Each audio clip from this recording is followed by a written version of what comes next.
Hello, everybody. Welcome in. I'm Corey Miller here with Five on Your Side Sports Director Frank Cusumano. It's a sad night in St. Louis, as you've probably heard by now. Lou Brock, Cardinals legend, has passed away at the age of 81. We are here live on social media, and if you're listening to this on the podcast, maybe as the new week begins, we're going to talk a lot about Lou Brock here. Just reflect a little bit. Frank's been talking to some guys who are very close to Lou. You might have heard of them. They're in the wearing red jackets as well in the Cardinals Hall of Fame. Frank, just first of all, I know you grew up watching Lou Brock. When you heard the news today, what was your first reaction? Well, I had heard over the last couple of weeks that things were not going well for Lou. And I think this may be a day of peace for the family, that the pain is over. He had an infection in his leg at Mercy Hospital, and things were kind of tough the last week and a half.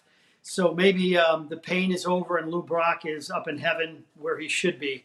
Corey, I want to say, too, that when I was 8 years old, I used to go to a summer camp, and his daughter, Wanda Brock, went to the same summer camp. And one day I had enough courage to go up to Wanda and I said, "Here's my baseball glove. Is there any chance you could take it home to your father and get it signed?" And so the next day, Wanda brought the glove back to me at summer camp, and it said, "To Frankie, finest personal regards, Lou Brock."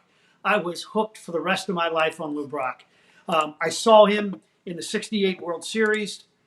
I was there for Lou Brock Day. I saw so many of his stolen bases.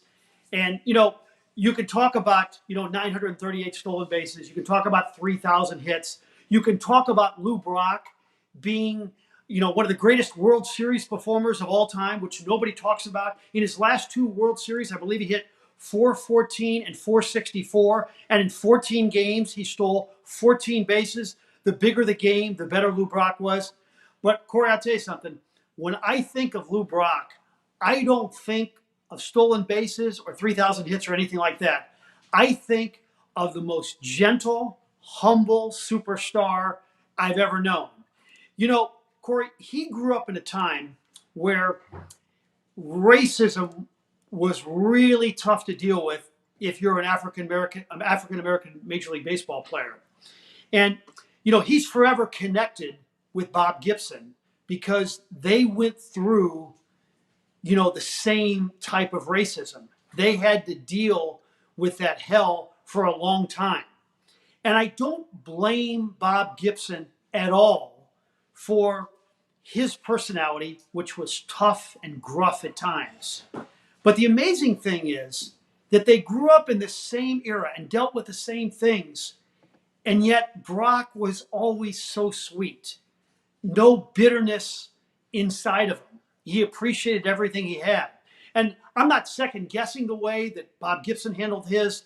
All I know is that Lou Brock went through holy hell as an African American baseball player in the 60s and 70s and dealt with it in the most classy way you could possibly do it. So we know that above all, the Cardinals value their Hall of Famers. That's the bedrock of the entire franchise, really, in Cardinals Nation. You had a chance to talk to two more of them, Ozzie Smith and Whitey Herzog, before we got on here. Just what was their reaction of being guys so close to Lou? Well, he said, he never got to play for me, but he could have played for me. Because if there ever was a player that was, ideally suited for Whitey baseball with the high accent on speed, it was Lou Brock. And, Whitey wanted to point out, too, is that he has this reputation, of the great stolen bases. But the man got 3,000 hits. And he used to kind of joke with Vince Coleman that I wish you would hit as well as Lou Brock hit. So Whitey loved him. And, Ozzie, it was great because it was like Lou ran the 60s and part of the 70s, and then Ozzie came in the 80s. And I think that, Ozzie was always a mentor to Lou. He always meant, or Lou was always a mentor to Ozzie, and he always meant so much to Ozzie. And they became very good friends. If you knew Lou Brock, you had to love the guy. I asked them both, point blank, did you ever see Lou Brock in a bad mood? They never did. We saw Gibson in bad moods. He was a tough guy. He is a tough guy. Never Lou Brock. So I've got one of the coolest bobbleheads I have right here. It's Lou Brock taking off his Cubs jersey, putting on a Cardinals jersey from one of the most infamous and famous trades in St. Louis in sports history. I mean, let's go back to how Lou became a Cardinal in the Ernie Broglio trade. That's about as much a part of the legend as any of it, and that's going to live on forever for sure. Yeah, and it was Bing Devine's genius because at the time, Lou Brock was an erratic hitter. Lou Brock struck out a lot, flashed an occasional power, was not a base stealing demon like he later became. And Ernie Broglio had won 21 games. But the Cardinals needed something down the stretch in '64, and Brock got here, and he was just a superstar from the moment he arrived in St. Louis in 1964. And it's ironic that he dies on the weekend that the Cardinals are playing the Cubs. I mean, no Cub fan and no Cardinal fan, uh, no Cub fan ever wants to hear these three words: Brock for Broglio or Broglio for Brock. And for the Cardinals, it's arguably our greatest trade ever. It talked about some of his clutch performances in the World Series. Lou Brock hit 391 in 21 World Series games. He had a 1.079 OPS, 4 home runs, 14 stolen bases. I mean, he played in 3 World Series. All of them went to Game 7. He's one of the best World Series performers in the history of baseball by a wide margin. Yeah, I mean, his last 14 games, he stole 14 bases. It was 414 and 464, I believe, in his last two World Series. Um, he was a guy that just thrived on big moments. I mean, I take you back to his 3,000th hit. Dennis Lamp, ironically again, Chicago Cubs pitcher, is on the mound and he brushes back Lou Brock, almost hit him. So what happens next? Brock smashes a ball right at Dennis Lamp for hit number 3,000. I can still hear Jack Buck's call on that.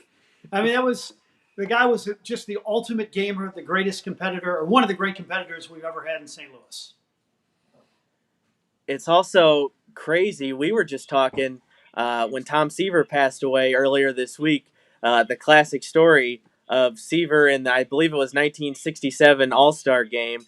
Lou Brock thought he was just some kid in there. Said, "Hey kid, go get me a Coke." And Tom Seaver told him, "Hey, I'm on the team."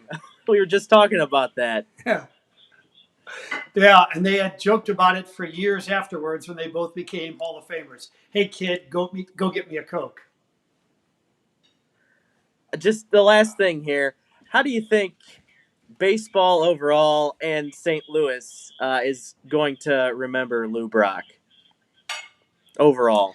Well, I mean, I think you could make a case that after Stan Musial, he may be our next most beloved player. I mean, it's a tough call between Gibson and Ozzie. Albert left, so I think he's one of the top.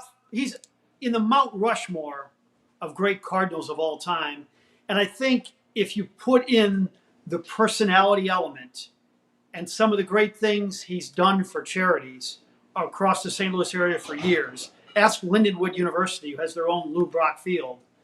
I think he's right there. It's ironic too because Stan Musial retired in '63 and kind of played a lot of left field, played some first base at the end, and then in '64 the next left fielder was Lou Brock. That's pretty good back to back, Musial and Brock. Definitely one of our most beloved legends in St. Louis sports history. That's going to wrap it up for our live here on social media. Be sure if you're watching this live, tune in. Frank tonight. He's going to have you're going to hear from Ozzie Smith and Whitey Herzog tonight at 10 on KSDK as they remember Lou Brock. Thanks for tuning in, everybody.